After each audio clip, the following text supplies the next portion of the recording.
ಅಷ್ಟು ಕರೆಂಟಿನ ವ್ಯವಸ್ಥೆ ಆಗುತ್ತೆ, ರೈತ ಹಗಲೊತ್ತಲ್ಲಿ ನೆಮ್ಮದಿಯಿಂದ ಕೆಲಸ ಮಾಡಬಹುದು ಅನ್ನೋ ಕಾರಣಕ್ಕೋಸ್ಕರ ಸಹಾಯಧನವನ್ನು ಕೂಡ ಕೊಡ್ತಾರೆ ಸರ್ಕಾರದಿಂದ 80%. ಅದರಲ್ಲಿ 50% ರಾಜ್ಯ ಸರ್ಕಾರದ, 30% ಕೇಂದ್ರ ಸರ್ಕಾರದ ಸಹಾಯಧನದ ಜೊತೆಯಲ್ಲಿ ಈ ಒಂದು ಯೋಜನೆಯನ್ನು ಮಾಡಿದ್ದಾರೆ. ಇದು ನಾನು ಕೂಡ ರೈತನಾಗಿ ಇದು ಒಂದು ಒಳ್ಳೆಯ ಉತ್ತಮವಾದಂತ ಮಹತ್ವಾಕಾಂಕ್ಷಿ ಯೋಜನೆ ಆಗಿದೆ ಮತ್ತು ಸಹಕಾರಿಯಾಗಿದೆ.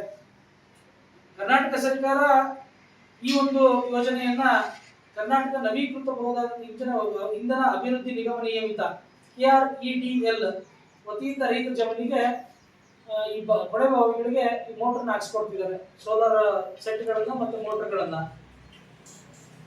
ಇದರ ವಿಚಾರವಾಗಿ ಸತೀಶ್ ಅಣ್ಣ ಡೀಟೇಲ್ ಮಾತಾಡ್ತಾರೆ.